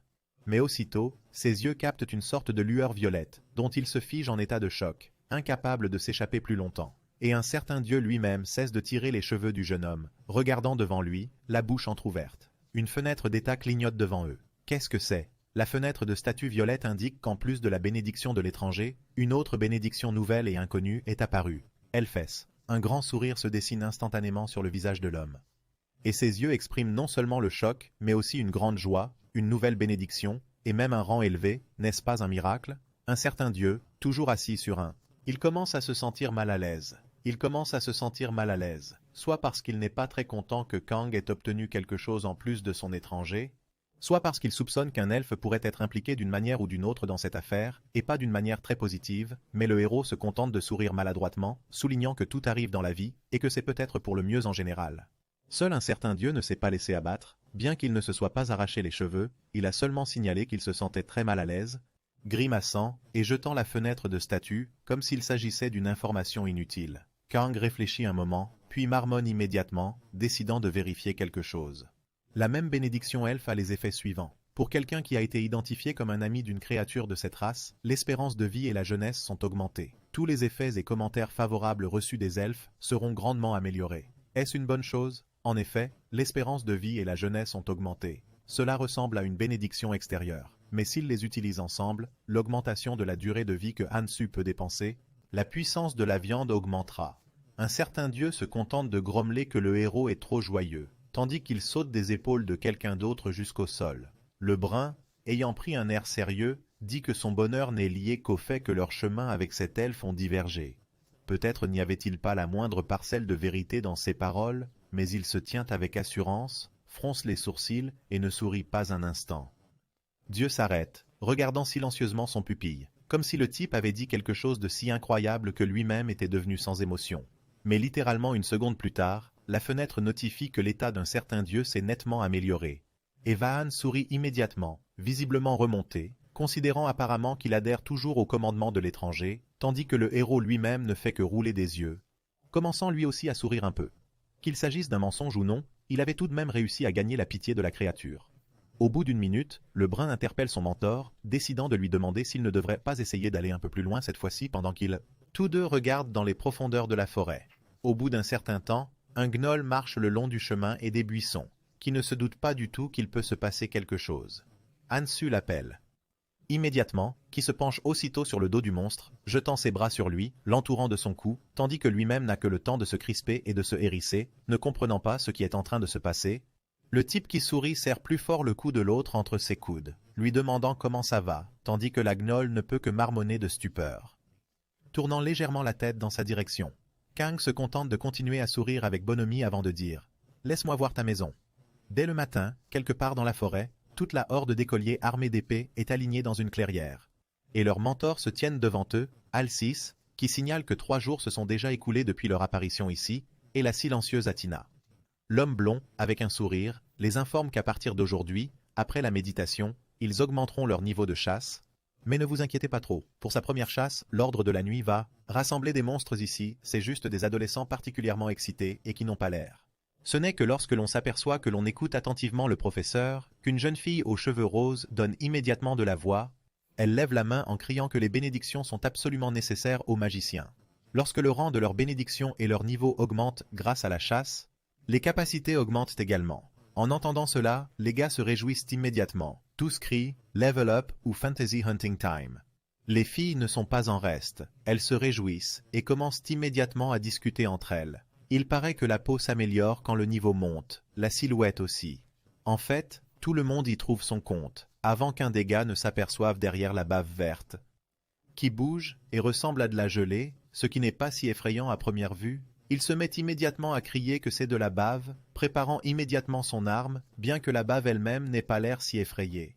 Il est assis derrière les buissons, sourit gentiment et marmonne quelque chose d'indistinct. Le reste des étudiants réagissent instantanément, demandant où et quoi, ne comprenant manifestement pas pourquoi il y a tant d'agitation. Et apparemment, les cris effraient tellement la malheureuse créature qu'elle se met à trembler et à gémir faiblement, jusqu'à ce que la forme de la bave commence à ressembler non pas à un ovale, mais à un autre, comme si elle était prête à exploser à tout moment. Les mentors, remarquant cela, crient immédiatement que les enfants n'ont pas osé bouger, alors que leur visage était déjà déformé par l'anxiété. Le premier à avoir vu cette gelée reste immobile, mais à en juger par sa posture, il était prêt à tout moment à frapper la pauvre créature, qui tremblait encore et ne savait pas où aller. Alcis, toujours aussi tendu, lève la paume de sa main, attirant l'attention sur lui et la retenant pour que les garçons ne décident pas de se transformer en tueurs avant l'heure. C'est vrai, comme ils l'ont dit, c'est de la bave, mais c'est une créature utile qui ne fait aucun mal aux gens. Ils ne semblent pas particulièrement satisfaits de cette réponse, mais l'un d'entre eux enlève tout de même, tandis que le second continue de marmonner mon expérience avec frustration. Oui, de la bave. Je rencontre absolument tout, de la saleté aux ordures, sans oublier les insectes et les cadavres. Cela permet de réduire le nombre de maladies infectieuses dans le district. La jeune fille prend doucement la créature dans ses bras, tandis que les adolescents ont l'air contrariés ou coupables. Ayant appris qu'il n'est pas normal de tuer une telle créature, Athéna, qui serre de toutes ses forces la bave contre sa poitrine, se tourne vers eux avec un large sourire, les informant qu'ils ne doivent jamais tuer la bave. Cette dernière, d'ailleurs, à en juger par l'expression de son visage, n'est même pas opposée à un tel traitement à son égard. Elle ulule aussi joyeusement, secouant son corps comme de la gelée. On les garde aussi comme animaux de compagnie, commence la magicienne. Mais même s'ils sont des héros, ils seront condamnés pour un tel acte, car l'ignorance n'exonère pas de la responsabilité. Les garçons se dégonflent immédiatement. Ils n'ont plus l'air aussi féroces ou en colère, mais s'excusent maladroitement de leur réaction face à une créature si paisible. La seconde suivante, Alsus attire à nouveau l'attention. Il frappe dans ses mains et interpelle toutes les personnes présentes. Il s'empresse immédiatement d'expliquer ce qui se passe normalement. Les gobelins de 2e niveau seraient parfaits pour leurs élèves. Mais pour l'instant, l'objectif général est un gnoll de 4e niveau, et l'homme en parle si calmement que vous commencez involontairement à vous inquiéter. Il suffit de penser qu'il ne s'agit pas d'un combat contre un gobelin, mais avec un monstre plus sérieux, dont le niveau, en fait, devrait être égal à celui d'un autre. Les élèves le remarquent également et commencent à se demander, disent-ils, comment il se fait qu'ils doivent se battre avec les... alors qu'eux-mêmes n'ont que le premier, et cela ne serait-il pas dangereux? Les filles, en tout cas, s'en inquiètent. Et pour être honnête, personne ne veut mourir sur le champ de bataille. L'instant d'après, Athéna les interpelle, elle qui continue à tenir la bave dans ses mains avec le même visage arc-en-ciel. Elle leur dit qu'il n'y a pas lieu de s'inquiéter, puisque, en plus, il y a un saint de leur côté. Par conséquent, même s'ils meurent, ils ressusciteront immédiatement. Cela ne semble pas calmer les adolescents, et ils commencent immédiatement à chuchoter entre eux, l'air encore plus inquiet, s'interrogeant les uns les autres sur le mot « mourir » qu'ils ont entendu.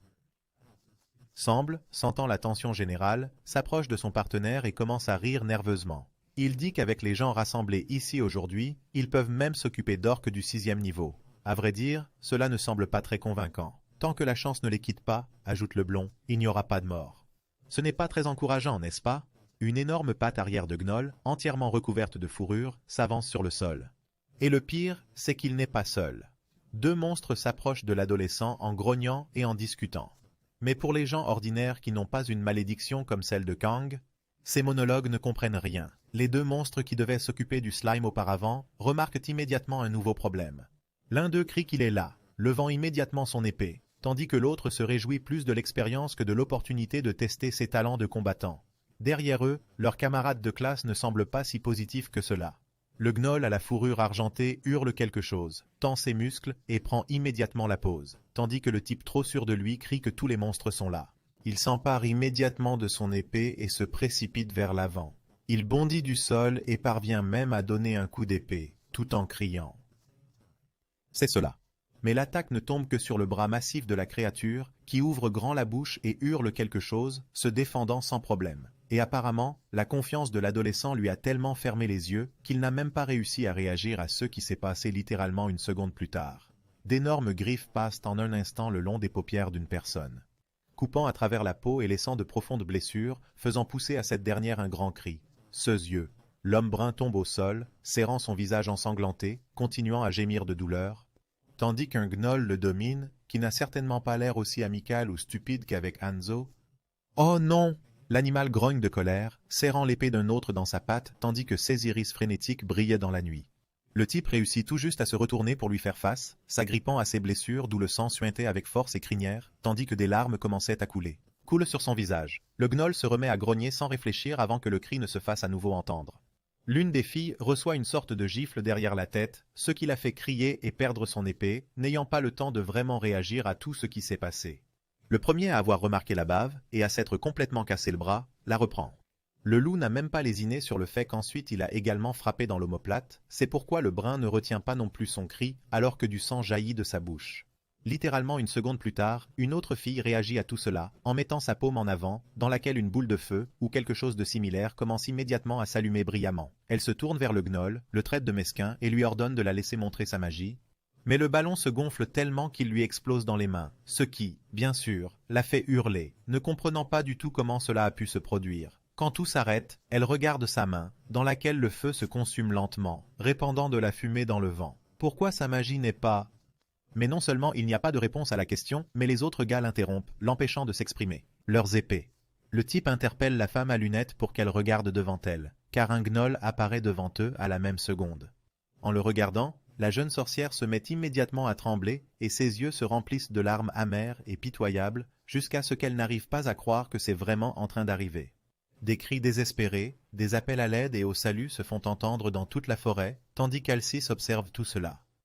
Qui, surtout, met les mains sur les hanches. Il semble que lorsqu'il se rend compte que les plaisanteries sont terminées depuis longtemps, ou peut-être qu'elles ont complètement cessé de lui procurer son plaisir d'antan. Il en dit assez avec un regard sombre. Et en un instant, il coupe en deux d'un coup d'épée le gnoll qui se tenait dos à lui, tandis qu'il en termine avec un autre.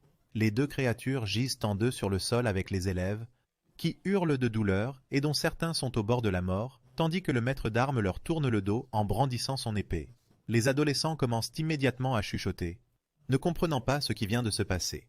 Certains appellent même leur mère en se tordant de douleur. Était trop cruel. Une seconde plus tard, la sainte femme marche sur le sentier de la forêt, marchant d'un orteil de chaussure à l'autre, si imposante et si correcte. Arrivée derrière le prince, elle l'interpelle et lui dit qu'il a vraiment travaillé dur pour leur enseigner. Remarquant la dame, l'homme rétracte immédiatement son épée pour la saluer. Mais la sainte passe avant de s'asseoir devant l'un des disciples, qui crache du sang avec force et crinière. Et pourtant, il doit bien y avoir une raison pour que Dieu les ait choisis comme héros et les ait envoyés sur cette terre. Un certain dieu masculin demande s'il y a vraiment une raison, tandis que l'autre se contente d'envoyer un point d'interrogation. Pendant ce temps, la jeune fille plie ses paumes devant elle, tandis qu'un corps à peine vivant gît devant elle. Une certaine déesse innocente est perplexe, et un dieu vicieux hausse les épaules. Lentement, à cause de la vive lumière verte qui commence à se répandre le long de la fille, puis se propage à la blessure, il cligne des yeux avant que celle-ci ne se resserre brusquement, comme si elle n'avait jamais été là, ne laissant qu'une éventuelle cicatrice. Un type qui a été traité de la sorte se lève momentanément de son siège et ouvre les yeux.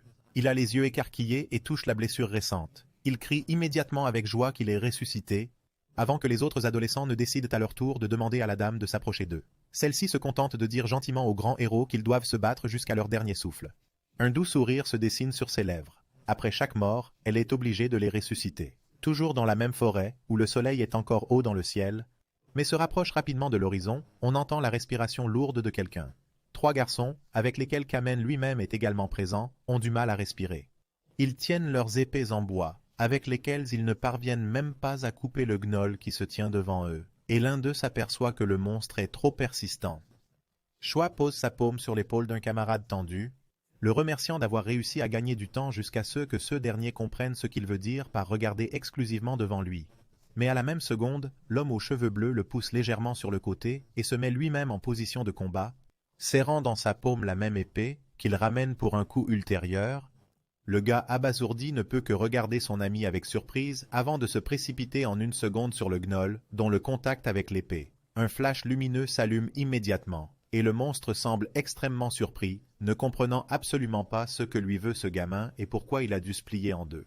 Et tout est extrêmement simple, il a utilisé l'esprit de combat. Et c'est ce qui fait que le coup d'épée a été si fort qu'il a réussi à projeter le corps du gnoll quelques mètres en arrière, qu'il s'est déjà écrasé contre le tronc d'un arbre. Et de temps à autre, des nuages de fumée et de poussière commencèrent à s'élever du sol. La créature, qui était maintenant clouée à un arbre, ne faisait que se replier malencontreusement sur elle-même, comme si elle était morte, ne tenant dans sa patte qu'une épée absolument identique. Au même moment, des notifications commencent à apparaître indiquant qu'un certain dieu félicite quelqu'un pour son intelligence, tandis que Kanmin ouvre sa fenêtre d'état violette. Une autre notification indique qu'un autre dieu critique quelqu'un en disant qu'il est. Mais aussi que, sorti de nulle part, l'adolescent arrogant a 2 bénédictions supplémentaires. Accélération F et Leadership F, mais naturellement, le garçon est heureux d'augmenter son niveau, versant une 7e sueur après une telle bataille. C'est grâce à ces nouvelles bénédictions que la chasse n'est pas si difficile. L'accélération a les caractéristiques suivantes. Une vitesse incroyablement élevée à un moment critique, mais une utilisation prolongée entraîne une longue récupération. Le leadership en a d'autres. Tout groupe contrôlé par vous recevra une petite augmentation de ses capacités. Plus les ordres sont audacieux et impitoyables, plus l'effet est important. Tournant la tête vers ses amis, il remarque qu'ils savourent leur petite victoire avec force et crinière. Les coudes s'entrechoquent. Oui, ils ont été très utiles. Que ce soit un mensonge ou non, cela semblait au moins un peu sincère. Mais au même moment, toute cette joie est interrompue par le cri strident de quelqu'un. Dou Shua jette immédiatement un coup d'œil dans la bonne direction, ne comprenant pas ce qui se passe là. L'image est la suivante. 2 camarades de classe, se précipitant sur un gnoll avec des épées, le transpercent sur le côté et dans le dos, en s'exclamant qu'ils le font pour Shan Myeong, afin de protéger leur déesse et en général.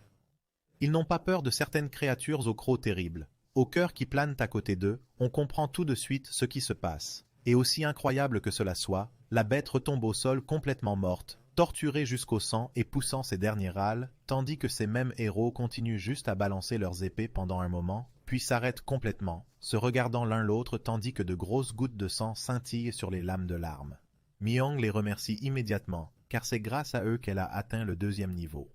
Quant aux camarades drogués, elles sont heureuses d'avoir pu aider, fascinées par l'apparence et la victoire de quelqu'un d'autre, alors que les cœurs volent encore au-dessus de leur tête. Les autres filles, en regardant cette image, ne font que cliquer, visiblement mécontentes de voir une autre arriviste utiliser si effrontément et habilement sa bénédiction, et tout en forçant les autres à tout faire. Oui, et il dit merci si gentiment et si gentiment que cela en devient tout simplement dégoûtant. Mais la blonde ne semble pas s'en préoccuper, car elle continue de sourire et de faire les yeux doux, se prélassant un peu et pensant que la beauté est aussi une arme, avant qu'une notification n'apparaisse pour signaler qu'une certaine déesse la regarde attentivement, ce qui la fait immédiatement saluer nerveusement, visiblement alarmée. Ming commence immédiatement à agiter les mains, regardant en l'air et criant qu'il ne s'agit pas du tout d'un traitement illégal. Comme si une telle chose pouvait vraiment calmer la déesse et la sauver de sa colère, mais c'est autre chose qui se produit. Une autre notification apparaît, indiquant qu'un certain dieu de la beauté sourit facilement en la regardant. La jeune fille cesse immédiatement d'essayer de calmer la colère de quelqu'un d'autre, clignant des yeux de surprise et regardant toujours le ciel, ne comprenant pas ce que cela signifie. Et comme par magie, une nouvelle bénédiction apparaît, une couleur de beauté qui a les caractéristiques suivantes. La beauté est à la fois relative et subjective. Mais Chan est une exception. Elle est également libérée de la manifestation de la physiologie et de la nécessité de maintenir le corps en bonne forme.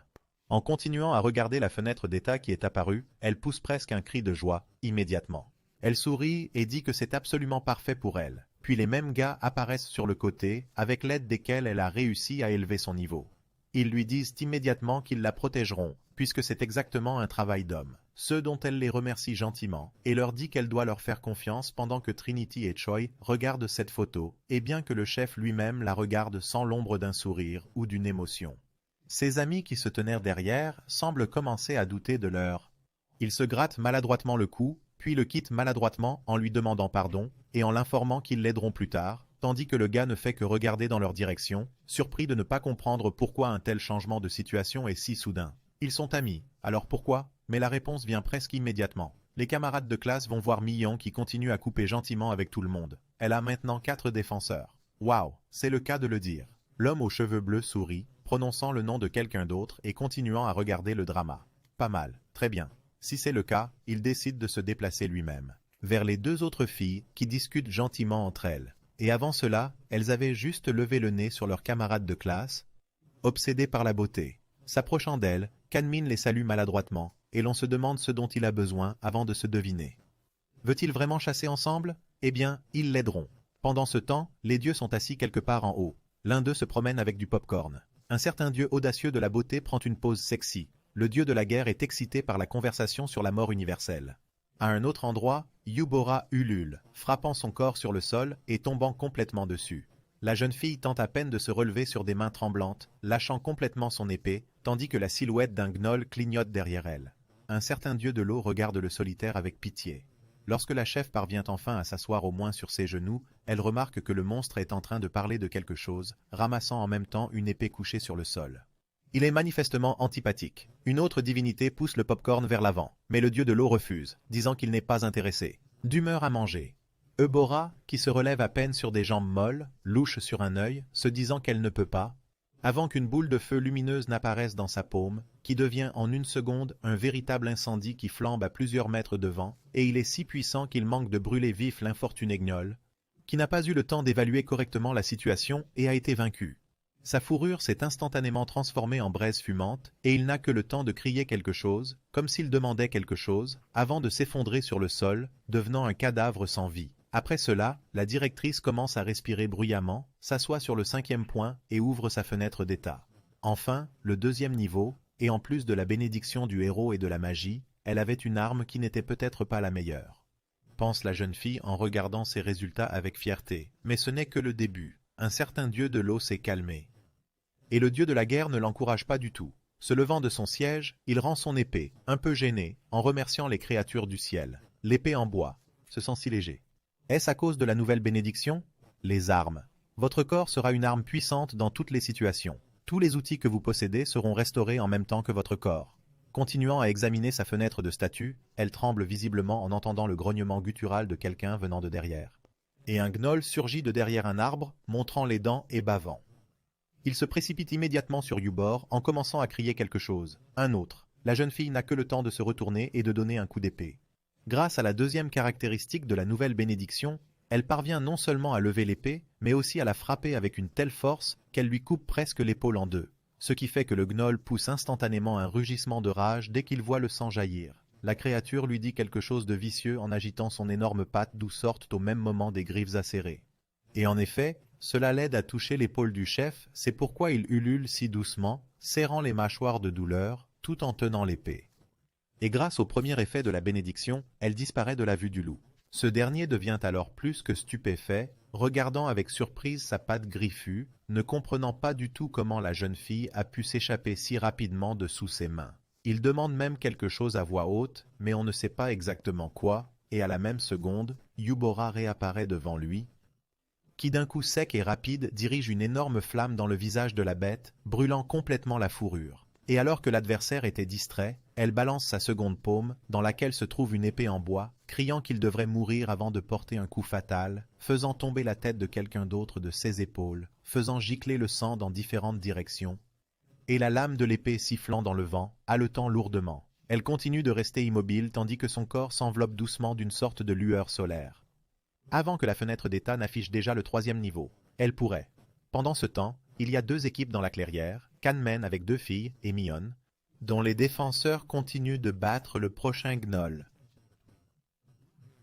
Lui crient qu'ils doivent partir, tandis que la blonde se contente de leur souhaiter gentiment bonne chance.